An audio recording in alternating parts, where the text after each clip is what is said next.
आज इस वीडियो में हम बात करेंगे फ्रोजन शोल्डर के बारे में, जो आजकल एक बहुत ही कॉमन समस्या है।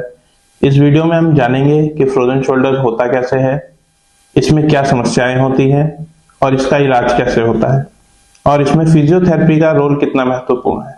फ्रोजन शोल्डर सबसे पहले होता किन कारणों से है? फ्रोजन शोल्डर नॉर्मली हाथ की कम मूवमेंट, मसल वीकनेस, कैप्सुलाइटिस में इन्फ्लेमेशन, या किसी भी व्यक्ति को जिसको डायबिटीज है या उसकी उम्र 40 से ज्यादा है और वो हाथों की मूवमेंट कम करता है, तो उसको होने की संभावना सबसे ज्यादा होती है। अगर किसी को फ्रोजन शोल्डर हो गया है तो इसमें जो दिक्कतें आती हैं उसमें आपको हाथ हिलाने में दिक्कत होती है, हाथ को ऊपर ले जाने में, पीछे की तरफ मोड़ने में, और साथ ही साथ बहुत ज्यादा दर्द रहता है। फ्रोजन शोल्डर में सबसे ज्यादा दर्द जो महसूस किया जाता है वो हमारे शोल्डर ज्वाइंट और हाथ के पास इस हिस्से में महसूस किया जाता है। जब भी हम कोई मूवमेंट करते हैं तो वो करना बहुत ही कष्टदायक हो जाता है, उसमें बहुत ज्यादा दर्द होता है। अब हम जानते हैं कि इसको हम ठीक किस तरह से कर सकते हैं। फ्रोजन शोल्डर को ठीक करने के लिए सबसे महत्वपूर्ण जो चीज है वो है फिजियोथेरेपी। अगर आपको फ्रोजन शोल्डर हो चुका है, चाहे वो इनिशियल स्टेजेस में हो, चाहे वो काफी सीवियर हो, उसको हमें तुरंत से तुरंत अपने फिजियोथेरेपिस्ट से मिलकर ठीक करना चाहिए। आइए अब जानते हैं कि इसका ट्रीटमेंट किस तरह से किया जाता है। जब भी कोई पेशेंट फ्रोजन शोल्डर के ट्रीटमेंट के लिए हमारे पास आता है, सबसे पहले तो हम उसकी कंडीशन को, उसके पेन को, उसकी मूवमेंट्स को एसेस करते हैं और उसके बाद उसके लिए एक रिहेबिलिटेशन प्रोटोकॉल तैयार करते हैं, जिसमें पेशेंट को ये सारी चीजें समझाई जाती है कि उसकी कंडीशन किस स्टेज पर है, उसको ठीक होने में कितना समय लगेगा और उसको किस तरह की एक्सरसाइजेज और स्ट्रेचिंग की जरूरत है। आइए इस वीडियो के आखिरी में मैं आपको कुछ स्ट्रेचिंग और एक्सरसाइजेज बताता हूं जो आप घर पर बैठकर भी कर सकते हैं। लेकिन अगर यदि आपको फ्रोजन शोल्डर की समस्या है तो कृपया अपने फिजियोथेरेपिस्ट से जल्द जाकर संपर्क करें और इसका तुरंत से तुरंत इलाज करें।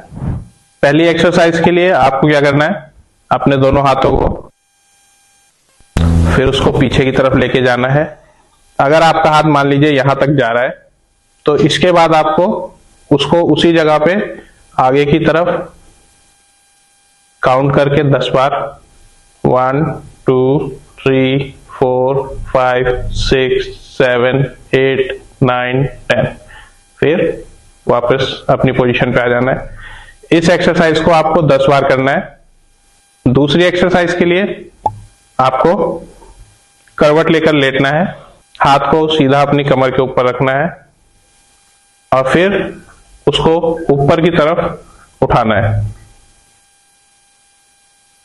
जैसे यहां तक आपका हाथ जाता है तो फिर से उसी तरह से आपको पिछली एक्सरसाइज की तरह 1 2 3 4 5 6 7 8 9 10 और फिर अपनी ओरिजिनल पोजीशन पे वापस आना है। इस एक्सरसाइज को भी आप 10 बार रिपीट करेंगे। तीसरी एक्सरसाइज के लिए आपको सीधा बैठना है, उसके बाद अपने हाथ को अपने अपोजिट कंधे के ऊपर रखना है और उसकी ऊंचाई अपने चिन के बराबर करनी है आपको।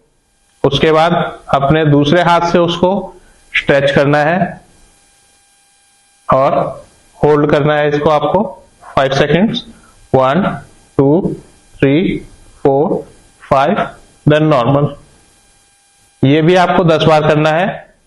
हो सकता है इन एक्सरसाइजेज में आपको पेन भी हो, लेकिन फिर भी आपको पेन के साथ इन एक्सरसाइजेज को रेगुलर दिन में 2 से 3 बार रेगुलर रिपीट करना है। चौथी एक्सरसाइज के लिए आपको सीधा खड़े होना है, हाथ को दीवार पर बिल्कुल सीधा रखना है और उसको क्लॉकवाइज और एंटी क्लॉकवाइज दोनों डायरेक्शंस में 5-5 बार रोटेट करना है।